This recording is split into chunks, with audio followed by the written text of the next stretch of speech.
The colors of our flag are red, white, and blue.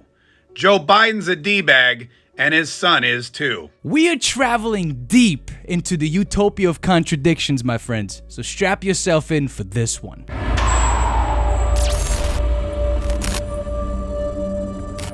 Last week, I opened a portal that made me travel to a distant land. A land filled with disinformation, homophobia, misogyny, racism. Should I go on? I don't like roaming around there, but god do these people give me content gold. Luckily, I behold a superpower to get in and out. So strap yourself in and let's explore the utopia of contradictions. You want to know why Christians are so susceptible to conspiracy theories? It's because we've been trained to see an enemy that most of the world doesn't even believe exists. And if you only knew what to look for, you would see him too. And immediately it has begun. I get slapped with insanity. I know this is supposed to be religious and and I really, truly try to respect everyone's religious beliefs. I really do. But this just feels culty. Culty as hell. Like, this has I'm in a cult and I like it written all over it. The moment this video finished, the first thing that popped in my head was that crazy from The Mist. You know who I'm talking about. the will of God for going against his forbidden rules of old. Walking on the moon. Yes, yes. Or splitting his atoms. Or stem cells and abortions. Over the weekend, Russian intervention in Ukraine made headlines again when photos of apparent civilian deaths in Bucha leaked to the press. Almost immediately, the media and our politicians, in a suspiciously coordinated fashion, started to refer to the alleged civilian casualties as victims of genocide.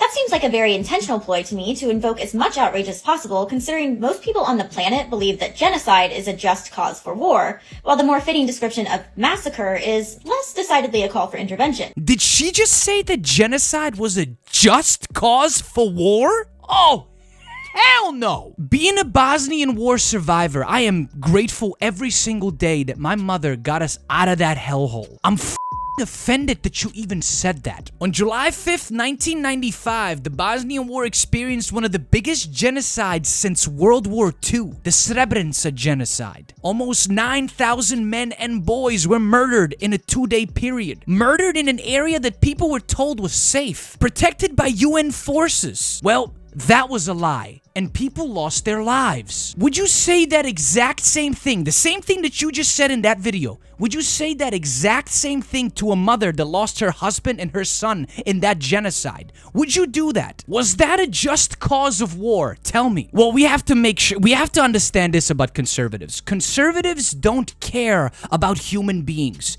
They only care about property. Period. So I need Diet Morticia Adams to stop talking about things that she has no business talking about. Okay, so I'm back again because I just now saw on War Room Pandemic with Stephen K. Bannon, Real America's Voice, that Mike Lindell just walked into the state capitol of Georgia and delivered 40,000 signatures for the right to decertify the 2020 election in Georgia. Wait. Are you people still on this same almost a year and a half later? You're still on this Trump won and I'll prove it fiasco?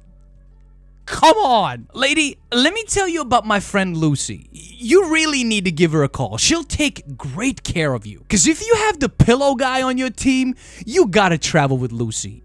You must. If you liked the video so far, please hit that like button. It tremendously helps out the channel. Thank you so much, friends. The colors of our flag are red, white, and blue. Joe Biden's a D-bag, and his son is too. Roses are red, violets are blue. At least I don't look like Howie Mandel. I'm Brandon Strock. Brandon Strock. Brandon Strock. Brandon Strock. Brandon Strock. You were a liberal for a long time. You voted for Hillary Clinton. Yes, and started the hashtag Walkaway campaign. A burgeoning new online movement billing itself as hashtag Walkaway. I started Walkaway in 2018 after voting for Hillary Clinton in 2016 and having a nervous breakdown in 2017 because Donald Trump got elected president. 21% say they'll be concerned. 37% say they'll be scared. And like so many other minorities in America, I wanted to understand how anyone could vote for someone who was as terrible as the liberal media kept telling us that Donald Trump was. This was a white lash against a changing country. And I wanted to understand how that same leftist media had gotten the election so wrong. The scene here is so different than it was a few hours ago when people were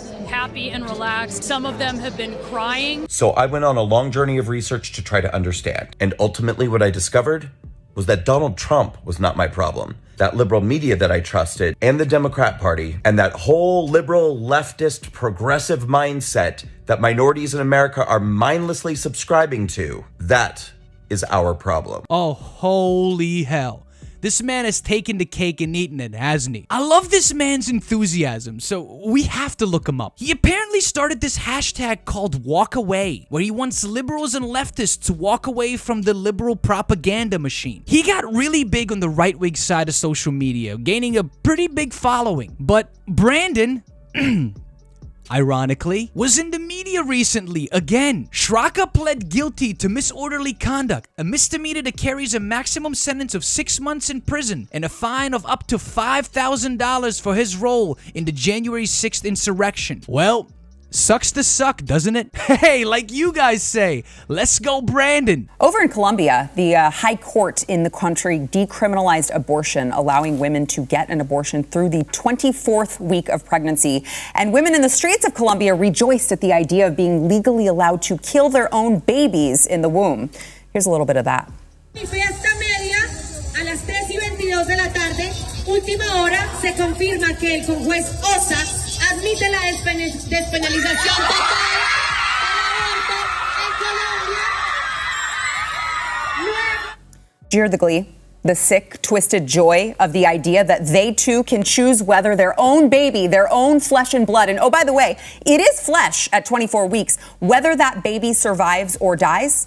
There's no way to describe it other than pure evil. I really don't understand women that stand against women's rights. That's like chickens standing outside of a McDonald's with a sign that says chickens for McNuggets. Or pigs with a sign outside of McDonald's saying pigs for bacon. That's literally what this is. Women that vote against their own interest is exactly that example. Exactly that example that I just gave you. I don't get it. You should be cheering with them. You should be applauding the Colombian government for doing that. See, Colombia understands women's rights, and you apparently do not. Here's my question to all women that think just like Sarah Gonzalez. A woman going to the doctor and getting an abortion, how does that affect you? How does that personally affect you in your life? It doesn't. It literally doesn't. Sure, you might think that this is immoral what the woman's doing. Fine, I'll give you that. Okay. But it is still none of your